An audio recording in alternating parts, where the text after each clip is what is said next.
whimpering and crying and screaming all the way. He reached the end of the tunnel as our dogs chased him down.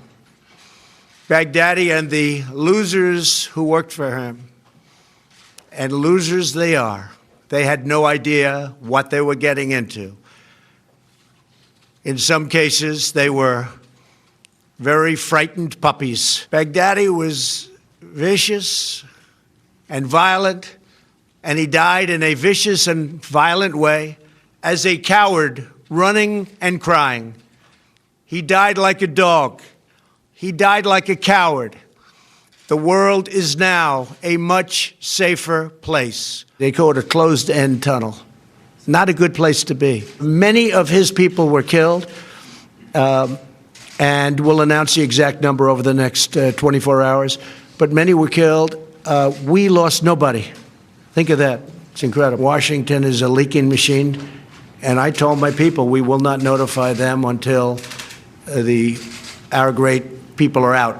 So I said that right after I knew they had landed safely. When they had returned. Right. And that was to notify you guys that you have something big this morning, so you wouldn't be out playing golf or tennis Where did they or land? otherwise being indisposed. I can't get enough of it. I mean, the greatest, Donald Trump's greatest hits just keep on giving. And I like the ending when he said to the press, yeah, everybody was safe. Then I sent it out so that you guys weren't out playing golf and tennis so you can get here for the press conference.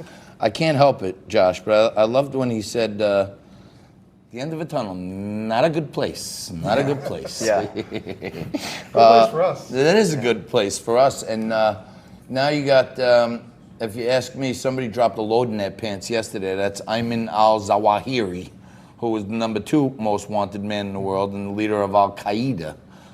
So I guess now Trump's going to turn his attention to Zawahiri. Now he's #1. So let me talk to you about this, and you know this may. Oh, there he is. Now he's the most wanted terrorist in the world. Ayman al-Zawahiri, and he's probably wearing some Depends right now because he knows that the full might of the U.S. Armed Forces and Special Forces are looking for him now. Now that we got Bakr Baghdadi, but guys. We were talking a little earlier about Chris Collins saying there was this quid pro quo and blah, blah, blah. Josh alleged that it was right in the transcript.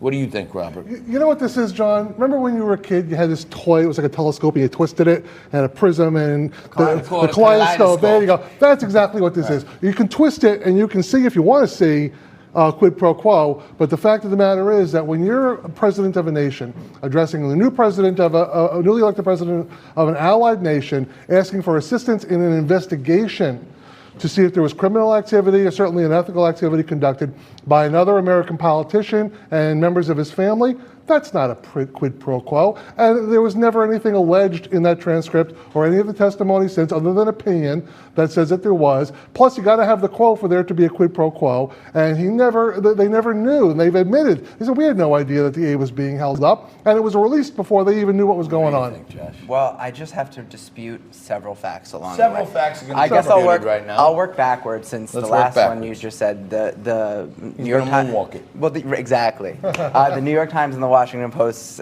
very recently just said that the Ukrainians did know as early as August. The July call was July 25th. As early as August, they knew that the aid was being withheld because they had not yet formally announced the investigation. They also knew that they were having a meeting being withheld from them because they had not started an investigation. So that's the first thing. The second thing is, every single step of the way, all the testimony that we've had so far has been corroborated. Now, the Republicans who entered the SCIF, which is really dangerous, if you're worried about process, if you're worried about national security process, if you're worried about Hillary Clinton's emails, bringing a cell phone into the SCIF, Oh my God! it's worse. It's worse. It's worse. It's a bigger national security threat than Hillary's emails. Heavens to Murgatroyd. A phone went in the skiff. Members of Congress have their phones tracked by foreign governments. When they go into the SCIF, Got it. Those phones can be tracked. They can be listened to. It's very dangerous. All right. Right? That's But my the one point- thing they can focus in on. No. Actually, what I would say is that the Republicans are only focusing on process. The substance has never really been disputed. He said, "Can you do us a favor, though? Can you look into the Biden?" Yes. No, he Can didn't you say do- the Bidens. He said, I want you to look into this, Burisma, which Joe Biden asked them to stop investigating. Well, we'll see what happens. The We'll proof s- will be in the pudding. the proof will be okay? in the pudding.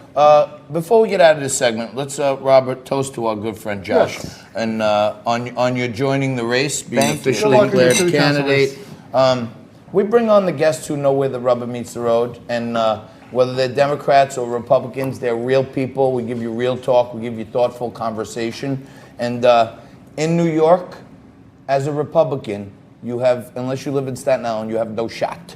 Okay? So sometimes we have to find good Democrats who we know are good people and into good government, and Josh Kravitz is one of them. Thanks for coming down. Thank you. Robert, thanks for always giving us a good Absolutely. Thank you. show. Good luck to you. The show's only going to get better. We're going to take a quick break. We're going to check in down in Vegas with my favorite crypto cowboy, Drew Taylor, and the Wild West Crypto Show. We're down at the Litecoin Conference.